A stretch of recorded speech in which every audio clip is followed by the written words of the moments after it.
tasih nyuwun pangapunten awit kula ngadeg wonten ngersa panjenengan awit ngayahi jejibahan inggih menika antuk tugas supados maos silah-silahipun kedadosanipun rikala semanten wonten ing laladan Birawa. Bapak Kepala Desa kula nyuwun izin badhe maos-maos inggih menika silah-silahipun. Dik rikala semanten laladan desa Birawa tesih alas gung lewang-lewong. Sinten to ingkang babat alas ingkang mapan wonten laladan desa Birawa? Ing ajeng ingkang nomor setunggal dipun sebat inggih menika Eyang Tunda Wijaya ugi Mbah Tanda Negara. Ugi Mbah Banteng Sengara Trenggana Pati inggih Bambang Kantaka Seh Panjalu. Dipun lajengaken inggih menika Mbah Jogo Semeta. Ugi Mbah Jogo Taruna Birawa. Ugi dipun lajengaken malih inggih menika ingkang babat alas wonten laladan Birawa Nyai Reksaniti Biang Tukinem Kedung Benda. Dipun lajengaken inggih menika Mbah Bagus Kasan Anom Kedung Benda. Sinten to ingkang babat alas wonten tepisipun Gunung Kendeng ingkang mapan wonten Brametan pinatesan kalian desa Sukorame panjenenganipun Mbah Jaya Astra ingkang mapan wonten laladan Slempang. Wangsul malih ngilen dateng laladan Birawa ingkang mapan wonten pinggir kilen pinatesan kalian desa Binangun inggih menika Mbah Surontani ingkang mapan wonten laladan Kebon. Ugi dipun lajengaken ingkang mapan wonten tengah inggih menika Mbah Dyakarsa Tumpak Serut. Lajeng sinten to ingkang babat alas wonten tepisipun Kali Jinggo, kali wis ngarani Jinggo Abang inggih menika Mbah Abdul Manap. Dipun dampingi inggih menika Mbah Haji Muhammad Soleh wonten laladan Kali Jinggo. Ugi dipun dampingi inggih menika Mbah Sono Jaya ingkang babat alas wonten pinggir ler winatesan kalian desa Ngadri.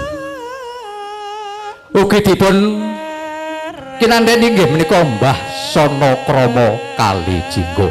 Ugi Mbah Jokrama ingkang nemokaken inggih menika tondo-tondo dusun Kali Jinggo. Makaten kala wau ingkang babat alas wonten laladan Kali Jinggo saha Birawa.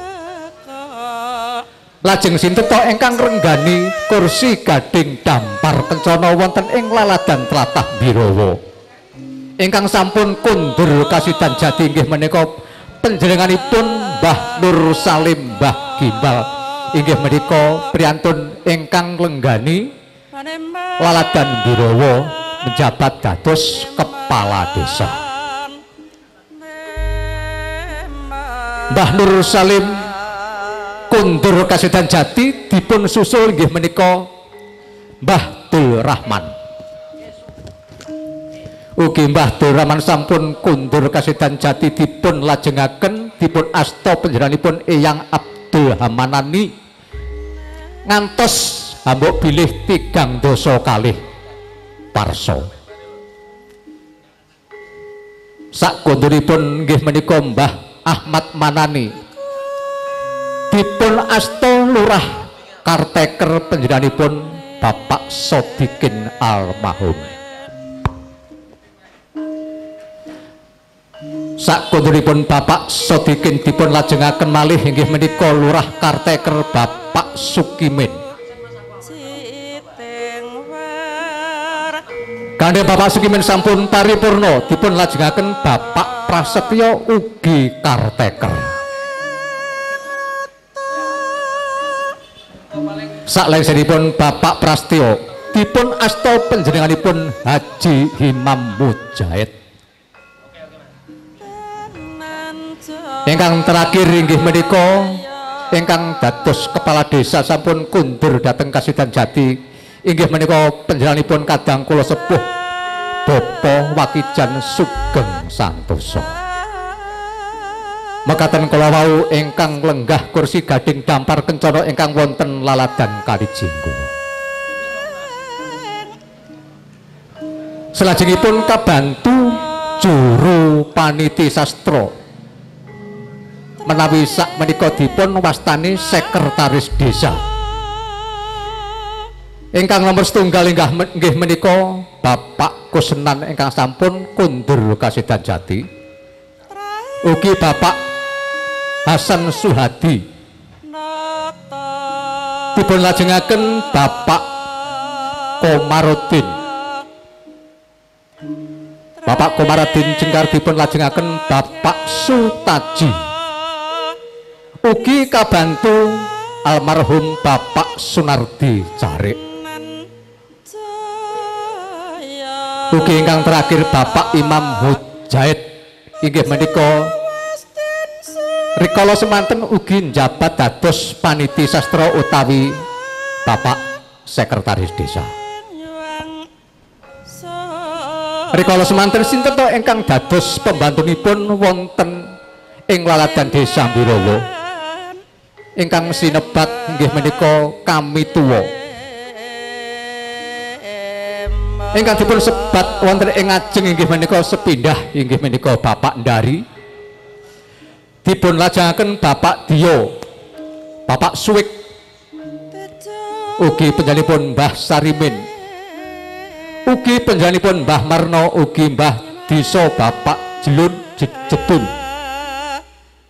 ugi Bapak Timin, ugi Bapak Mesiat, ugi Bapak Karyadi, ugi Bapak Surat, ugi Bapak Paito, ugi Bapak Imam Mahfud.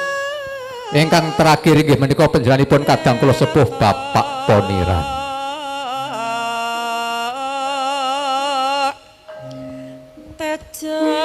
Lajeng dipun lajengaken sinten to ingkang dados Jogobaya wonten ing laladan Desa Mbirawa. Ingkang nomor setunggal inggih menika Bapak Karsi. Ugi Bapak Martono. Dipun lajengaken Bapak Jemadi, Bapak Sani. Ugi Bapak Sarto, Bapak Murjo. Ugi Mbah Maijo, ugi Bapak Sandi. Ugi Mbah Karso Miran, Sogiran, Mogiran. Ugi Bapak Miran, ugi Bapak Kalil. Ugi panjenenganipun Bapak Mokari, ugi ingkang terakhir Bapak Ramidi. Menika ingkang dados pembantunipun Bapak Kepala Desa. Lajeng salajengipun ingkang sampun kundur Kasidan Jati termasuk pembantunipun Bapak Kepala Desa. Ingkang sinebat Bapak Bayan. Rikala semanten dipun jabat inggih menika panjenenganipun Bapak Sawal. Ugi Bapak Musto. Ugi Pak Jonawi. Ugi panjenenganipun Mbah Tukijan. Ugi Mbah Boimin Rebin, ugi Mbah Warso, ugi panjenenganipun Bapak Toimin, ugi Bapak Tukinun, ugi Bapak Mansuri, ugi panjenenganipun kadang sepuh ingkang sampun kundur Kasidan Jati Bapak Jemiran. Kabantu malih ingkang dados Mudin Desa Mbirawa. Panjenenganipun Bapak Hasan Besari, Mbah Abdul Somad, ugi Mbah Salim, ugi Mbah Ahmad Mujono, ugi Mbah Somingan dipun lajengaken inggih menika Mbah Sakin.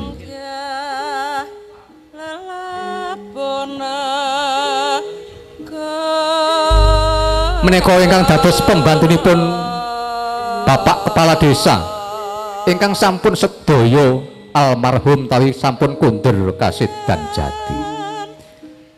Selajengipun sinten to ingkang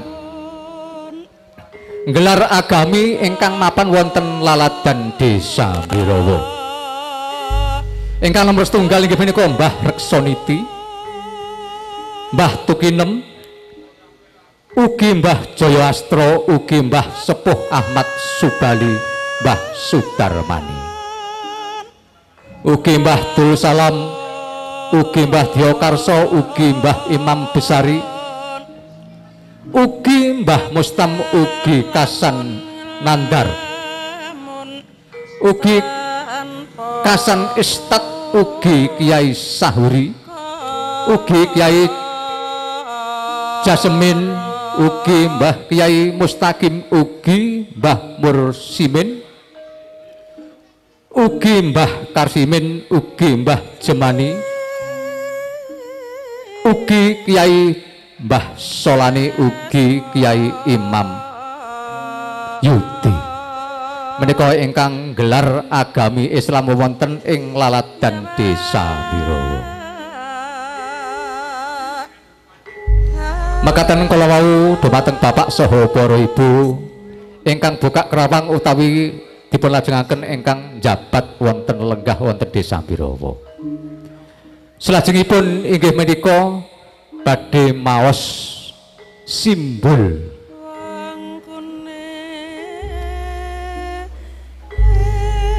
tatkala jaman semono anane tlatah ing kene wujude isih gung lewang-lewung, durung ana titah sawantah kang padha nderek suwit-suwitaning agesang ana tlatah kene.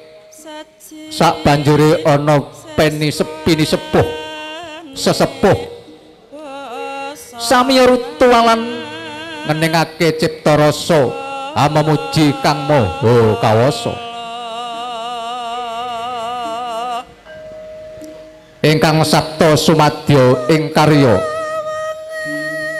kepengin mujudake gebyaring kahanan ing tanah kene pikantuk anugrahing Gusti Kang Maha Kawasa ana ing titi wanci dina Jumat Paing wulane Sela karo kang kangsa sak ngangsu sarira kapiyarsa gebyaring tirta kang wening tumatak ana telenging rawa sendang kamulyan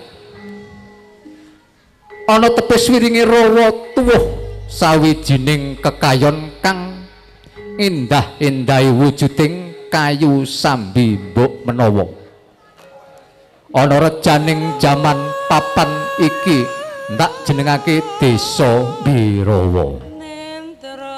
Dungkap angka kalih sampun kapiyarsa simboling Desa Birawa wujud singa seta. Singa wis ngarani macan seta putih. Umating Allah kawulaning Kanjeng Nabi Sulaiman kang ndarbeni budi kang luhur ana paribasane macan galak ora kolu karo gogore. Pangarsa Desa Birawa ora tega karo kawulane. Bendara momong kawula, kawula momong bendara. Rep sirep premanem datan ana walang alisik kang kakayon kang obah samirana datan lumampah.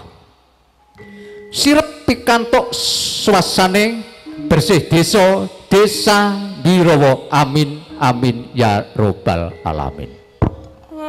Janara gunung ukuran